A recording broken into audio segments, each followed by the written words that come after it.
Okay, after a government shutdown, January's U.S. data on unemployment statistics has been released.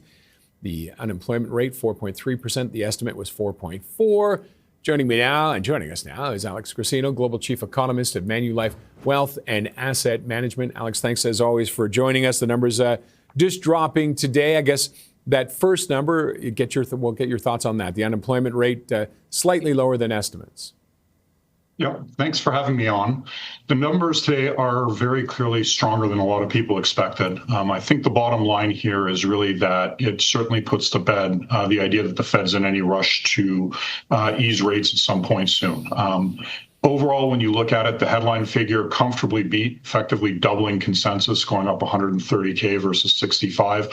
Critically, the unemployment rate also fell by a little bit, and the revisions were within a reasonable band, and also the annual revisions were comfortably within an acceptable range given what we're expecting for the full year of 2025 revisions. So overall, pretty strong, and we also saw a slight tightening of overall labor market conditions, so positive overall. Sorry, John, I'm going to let you get in a second. I just want to add a quick follow-up. Any clear reasons for the strong showing?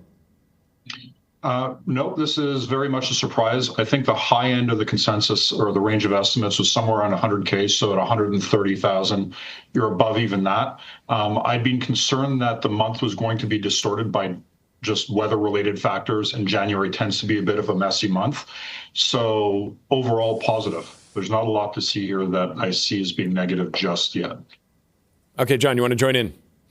Yeah, absolutely. Because I'm glad I'm not a betting man on this one, because I would have taken the under on the number. Because after looking at the JOLTS data, the Challenger data we've seen recently, the ISM employment, the ADP numbers, all of them were showing sort of a little weaker than expected. So I really would have, like I say, expected on the downside. So I'm quite surprised by this. But I think you're absolutely right, Alex. I think this takes away any sort of idea that we're going to get a loosening of monetary policy or cutting rates anytime soon. But I guess the bigger thing is that what your comment is, what you're thinking we'll get Friday then on the inflation data, because it's the combination of the two. Which do you think they're leaning on more, sort of, if we start getting weaker employment numbers, or whether or not core inflation starts to finally come down? So I think at this stage, we're very much data dependent. The Federal Reserve is still very much Chairman Powell's Fed. And what that means is they're going to look at the data. This to us says that there's no real compelling reason to cut. So if they wait for inflation, even if it is more favorable, it just gives them more time to decide what they want to ultimately do. And I would agree with you 100%. I was certainly worried about a downside surprise, especially given the weather data. So a nice way to start the year for non-farm payrolls. And with the likelihood that it may sit for a bit, the markets have baked this in, I think, expecting decreases. Will that cause any repercussions for the markets, do you think?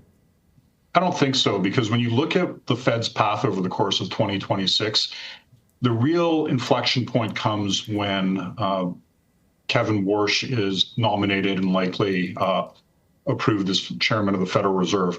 As that happens, there's a very clear bias towards incremental cuts.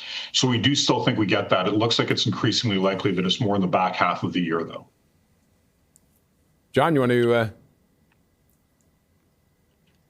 Sorry. Yeah. Well, no. That sort of clears it up. Like I say, I agree with you on that call in terms of the change in the Federal Reserve. I mean, you're not going to see a major change right now. Kevin Hassett's out and off the board, and Warsh is going to come in and take that additional spot. But the overall census of the board seems to be still to wait and be on a little bit more sort of stay where they are in place for a while, unless you see substantially weaker data. I don't know. Would you agree?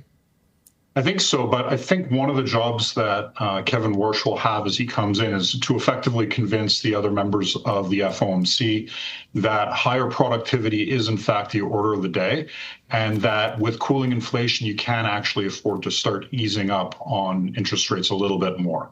And I think, again, the argument is always just going back towards whatever their concept of neutral is, and 3% is a fairly uncontroversial level. And looking at some of these numbers and possibly freezing, seeing no change when it comes to the rate, will this further expand the K-shaped economy right now? I don't think so, but I do think we're at a very interesting inflection point right now when you look at where the data is heading. We've recently got a wave of actually incrementally positive data, and that's just been starting to get pushed back against with things like weaker retail sales. So we think that there's a little bit of catch up that happened post government shutdown with some of the data releases. And we think over the next 3 to 4 weeks, other consumption related metrics, areas like industrial production, we'll see if there's actually some uptick on the back of some fairly positive prints around things like the ISM. Durable goods orders have also been quite strong. And now a pretty solid payrolls report also would suggest perhaps the risk is actually that we don't actually get a slowdown, which is sort of what we thought would happen in the first part of the year. What might be red flags for that then? Red flags in terms of the economy just sailing right. Yeah, with some of the concerns. sales numbers that you were just talking about. I'm really closely focused in on U.S. consumption right now. I think the very short story is that without the consumer slowing down, it's really hard to see the U.S. slow down materially either, which paints an incrementally more benign picture. To be clear, we'd always been fairly optimistic about the second half of the year. We just thought that there was a little bit of a spot that we had to get through for the first few months of 2026. And then any spillover for Canada in any of these numbers, is there any impact it'll have on us?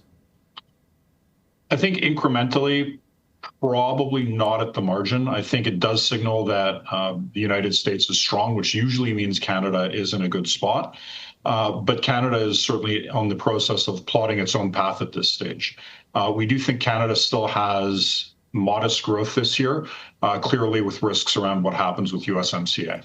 Okay, we'll leave it there. Alex, thanks as always for joining us. Thank you. Alex Grassino is Global Chief Economist at Manulife Wealth and Asset Management.